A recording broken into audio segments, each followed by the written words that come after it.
Hey everyone, Jim Phoenix here, and today for What's Cracking, we've got none other than Will Schoonover.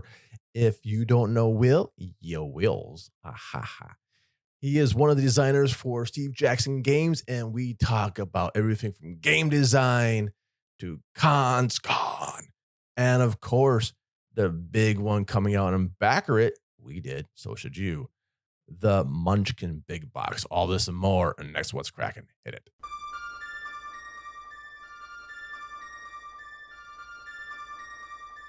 Hey everyone, Jim Phoenix here, and today we've got a great one for you.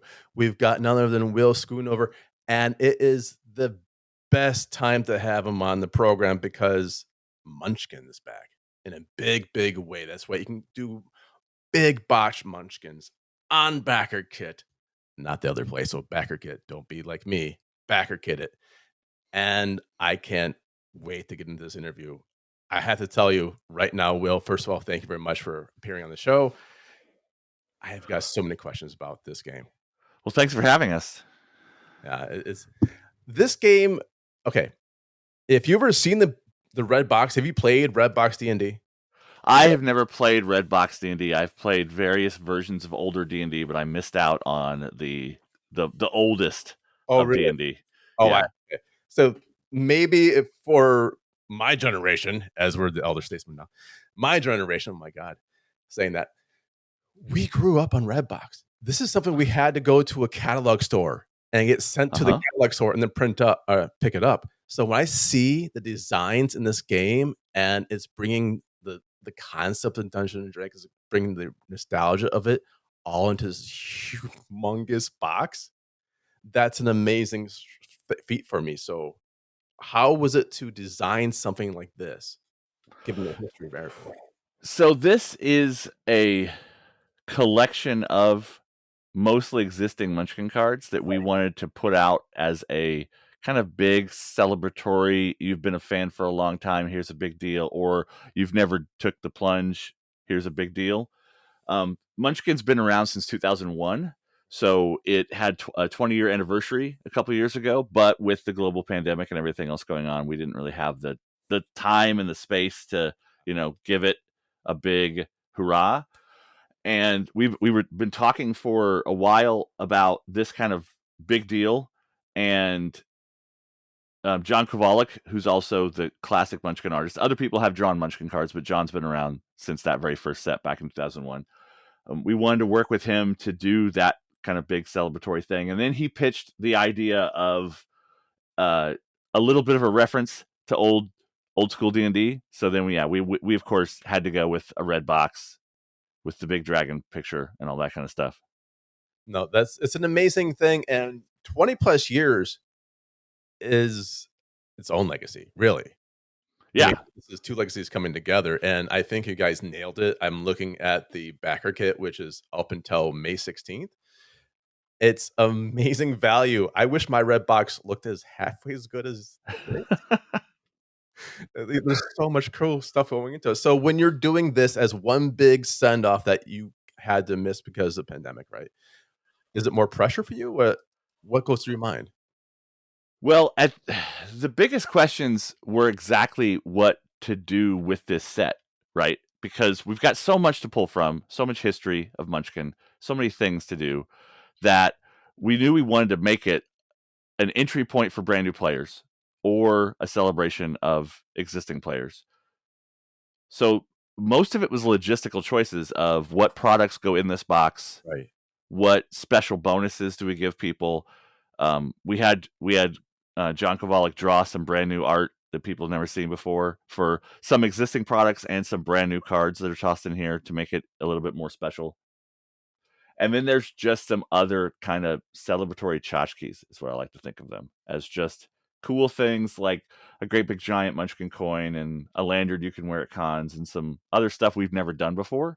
There's going to be some wooden meeples in here, probably, depending on stretch goals and stuff like that.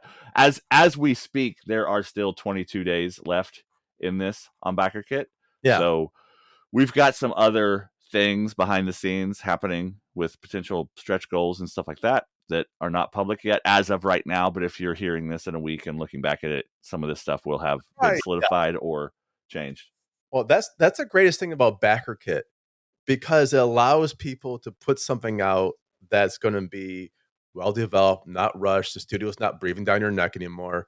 It gives you a little more space. And honestly, at this point right now, it's over a $500,000.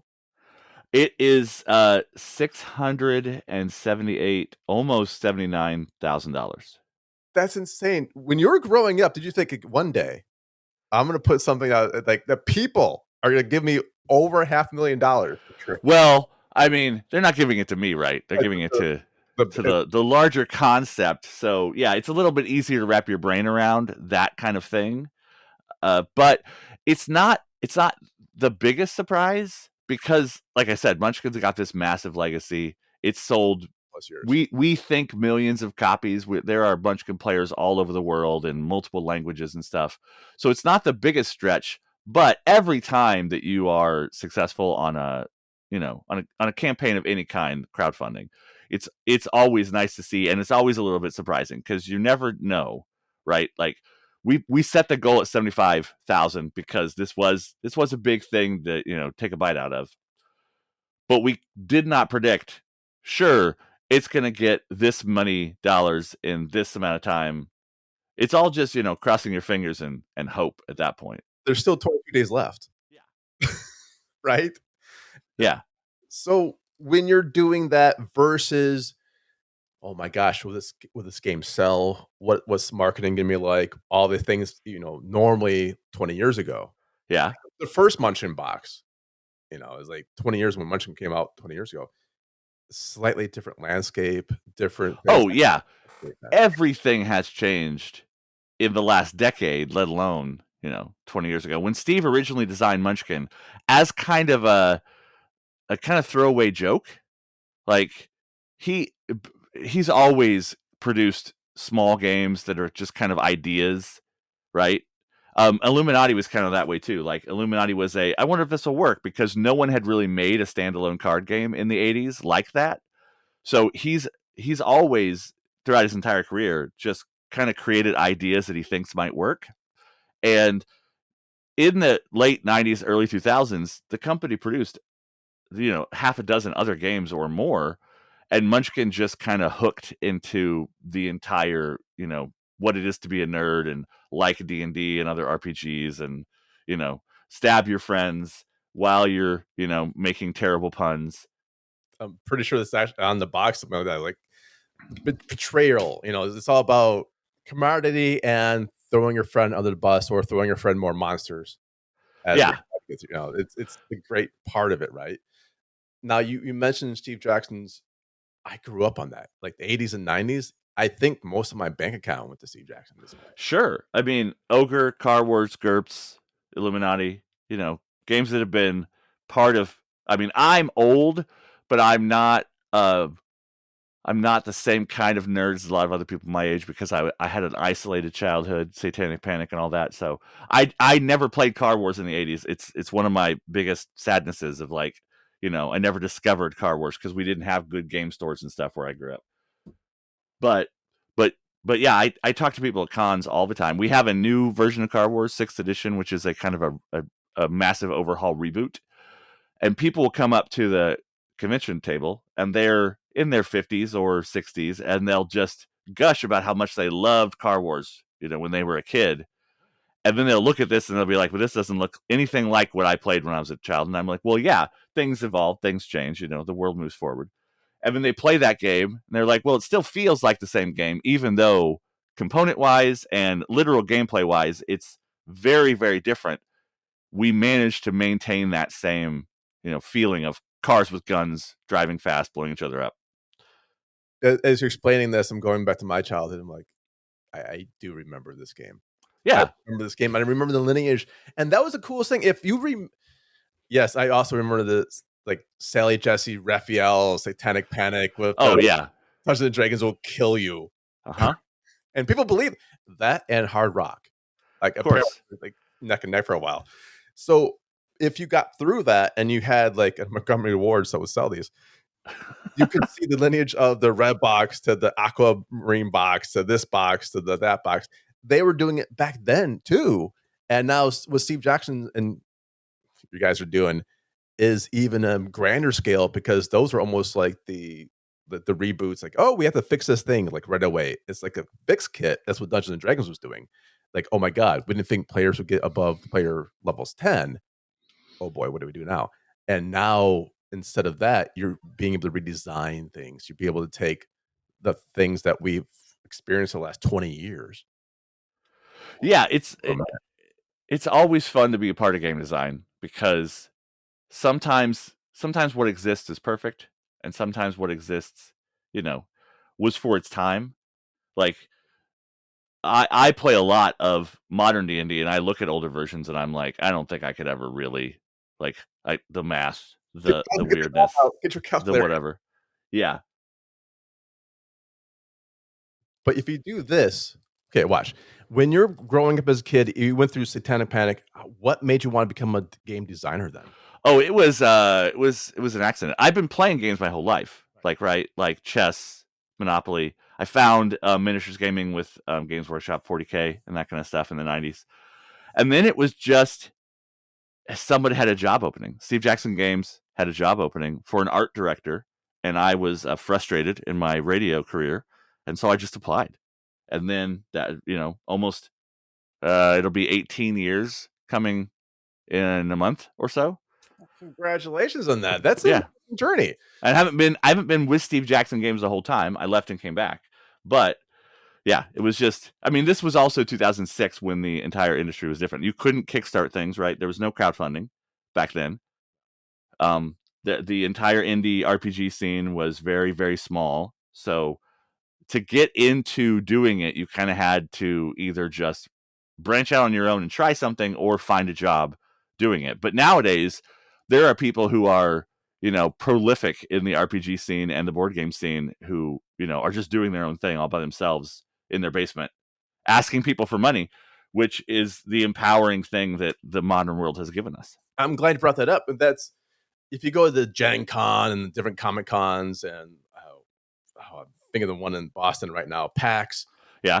If you go to these, you can see all these gaming companies out there, but you're also going to see a lot of independent artists who are doing third-party licensing for like Free League system, whatever it's going to be. Yep. And they're making what they want. They're making content. The original creators of the gaming system, they're getting refreshed players and refreshed content just by lending the license out. It's an amazing time to be in gaming. And I think this is a great transformation that we're having. Maybe the pandemic gave us a lot of time in our hands and alone, and going, I want to do something social. How do I imagination again? Let's go back. Yeah. Where do you think game is going to go from here? I think everywhere and anywhere. Okay. Right? Like, I never really played RPGs consistently throughout my entire life until the pandemic. And then my friends were like, hey, we should hang out online and have a video chat. Yes. But we were all nerds. So about 15 minutes into just sitting around talking on our computers, we were like, why don't we play a game while we do this? Right.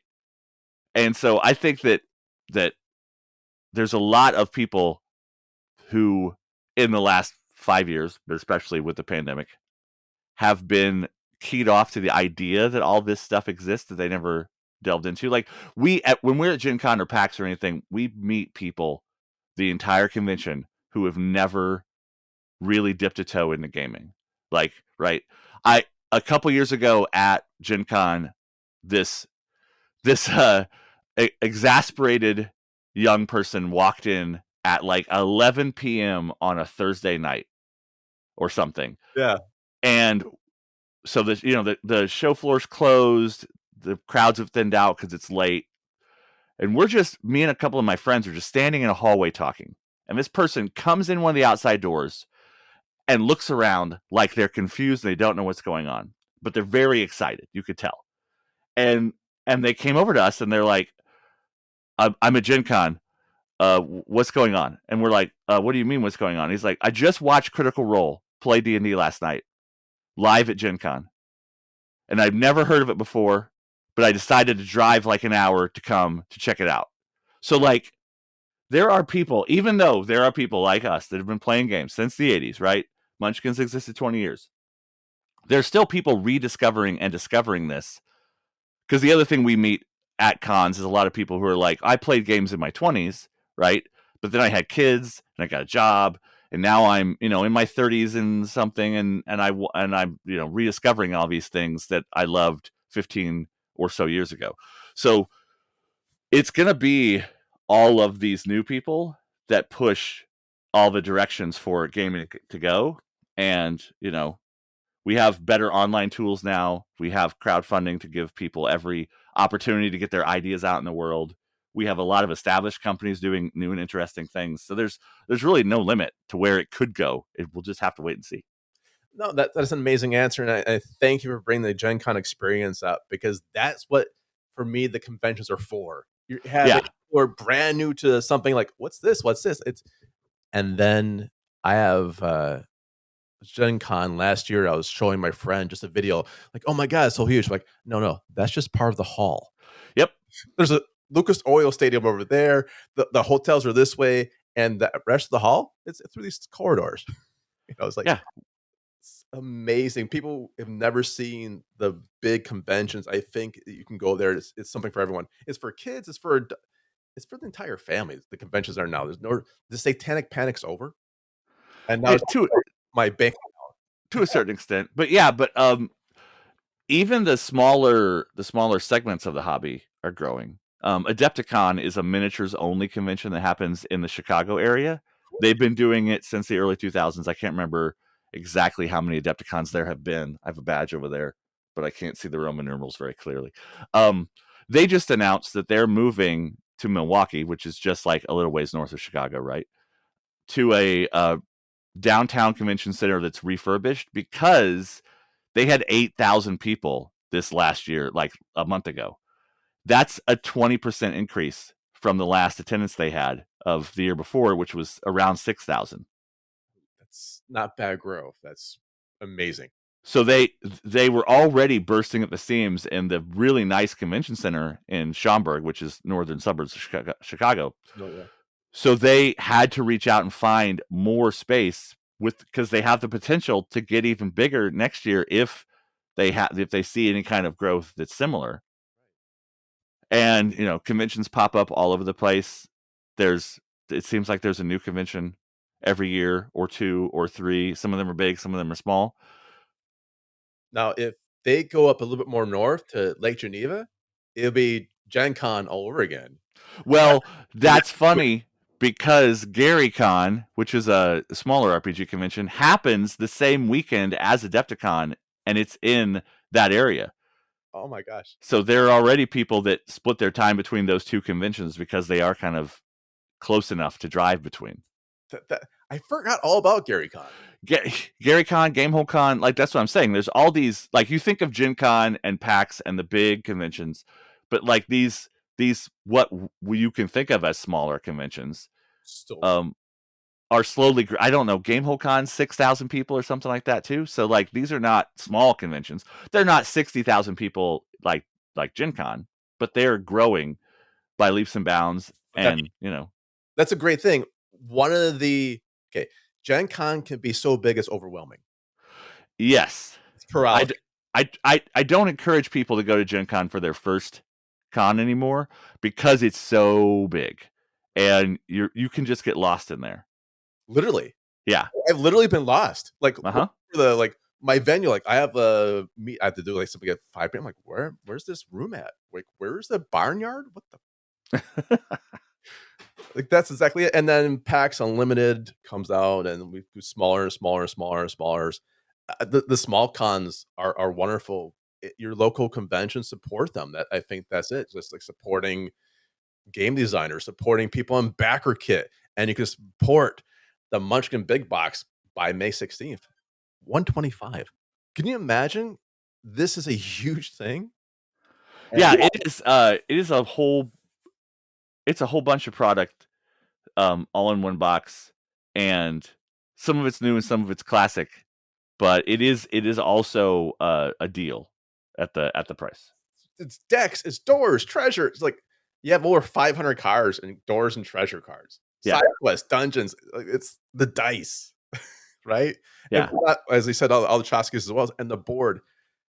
It's mind-boggling on how much you guys are putting out for that backer kit, and I know backer kit gets a percent, everyone gets their own kickbacks, but my God, for 125, this is a steal, and absolutely, we will definitely back this as well.